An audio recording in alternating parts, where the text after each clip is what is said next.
Amis internautes, bonjour. Alors aujourd'hui je vous présente une Echinacea purpurea de la variété Mini Belle. Alors c'est vraiment une variété que j'adore. Alors c'est une plante originaire d'Amérique du Nord, mais là il s'agit en l'occurrence d'une variété horticole, d'origine horticole. Alors sa floraison commence maintenant, nous sommes aujourd'hui le 20 juin, et on devrait comme ça profiter de sa floraison tout l'été, jusqu'au gelé. Alors je l'ai plantée au mois d'avril, dans un sol bien drainé, bien fertilisé. Et voilà, ce qui est intéressant, c'est que cette plante supporte les moins 24 degrés l'hiver. Elle monte comme cela 50 cm de hauteur et 30 cm environ d'envergure. Donc je vous conseille de mettre 5 plantes au mètre carré si vous voulez vraiment avoir quelque chose comme ça de bien fourni.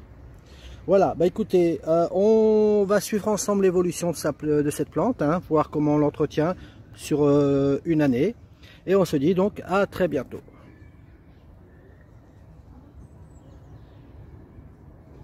Alors nous sommes aujourd'hui le 15 juillet, alors voici nos plantes qui ont fait leur première fleur. Là, tout ce qui est fané, et bien voilà, tout simplement, je retaille. Alors au lieu de retailler que le bout, je vais retailler environ, je vais enlever carrément, allez on va dire un tiers, de manière à ce que de nouvelles pousses, de nouvelles ramifications se développent. Là vous voyez, on voit carrément un bouton floral se développer, donc je taille juste au-dessus comme ça, voilà. Il ne s'agit pas de tailler trop sévère, mais en tout cas quand même retailler un rabat un petit peu plus bas pour générer de nouvelles pousses plus bas. Voilà, et puis ce nettoyage ça va pas faire de mal, déjà la plante sera plus belle. Alors là en plus là depuis un mois, on subit de très fortes chaleurs, ce qui explique un petit peu pourquoi nous avons quelques feuilles comme ça d'abîmées. Mais c'est pas méchant, c'est pas ça qui fera du mal à la plante. Là, de toute manière, en plus, là, c'est sa première année, donc il faut imaginer que l'année prochaine, on aura quelque chose de beaucoup plus fourni. Voilà, là, vous voyez, on a vraiment des feuilles abîmées comme ça, mais ça, c'est dû à la chaleur. Voilà, de toute façon on n'a pas fini d'avoir des fleurs, puisqu'elles devraient fleurir comme ça encore une bonne partie de l'été. Voilà, eh bien je vous dis à plus tard. Alors voici nos Echinacea, aujourd'hui le 12 octobre. Bon, on a vraiment eu cette année un été vraiment très chaud et surtout très sec, qui fait que les plantes sont vraiment là à la dure. Qui fait que c'est un peu pourquoi les plantes ne se sont pas vraiment beaucoup développées.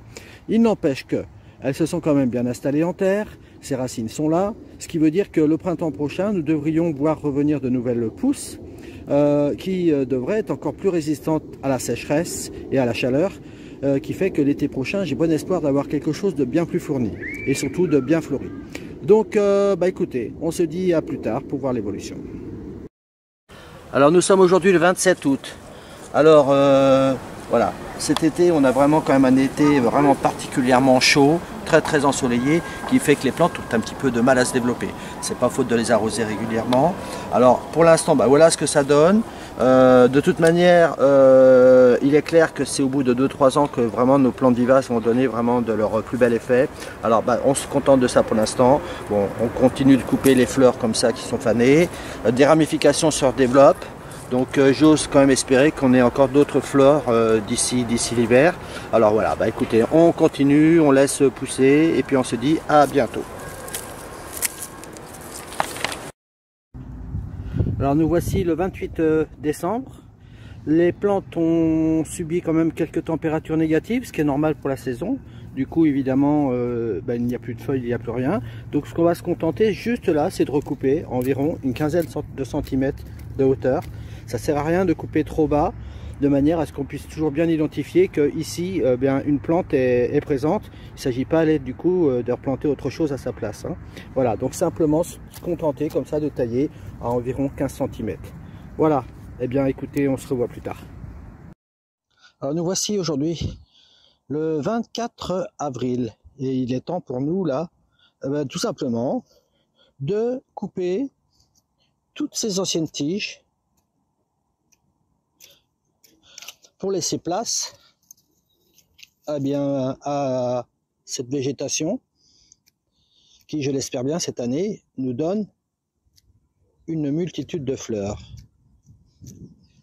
Voilà, alors bien évidemment, on en profite de désherber autour, hein, retirer toutes ces indésirables, puisque l'intérêt, c'est que nos plantes puissent se développer à leur aise sans être gênées.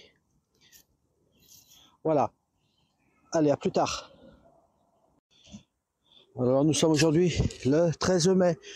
Eh bien, là, nos plantes sont bien parties à pousser en feuillage. Hein, pour l'instant, bien pas de fleurs, mais c'est normal. Mais en tout cas, son feuillage est joli. Donc, ce qui nous promet d'avoir des plantes cette année bien vigoureuses. Alors, on patiente avant de les voir refleurir à nouveau. Alors, nous sommes aujourd'hui le 26 juin. Et alors, voilà le résultat final. Au bout de 2 ans, eh bien voilà, ça y est, nos plantes qui se sont bien installées. Voilà le résultat vraiment que j'attendais. Je la trouve vraiment magnifique, cette variété. Je vous conseille vraiment de l'avoir dans votre jardin. Et là, on peut même constater, voyez-vous, le contraste de ces Echinacea avec le Russe Typhina Tiger Ice derrière, avec ce vert lumineux. Vraiment, l'association de ces deux plantes, c'est vraiment génial. Voilà, je pense vous avoir dit tout ce qu'il fallait sur l'Echinacea. En tout cas, une variété que je vous recommande fortement. Il ne me reste plus qu'à vous dire à très bientôt dans une prochaine vidéo.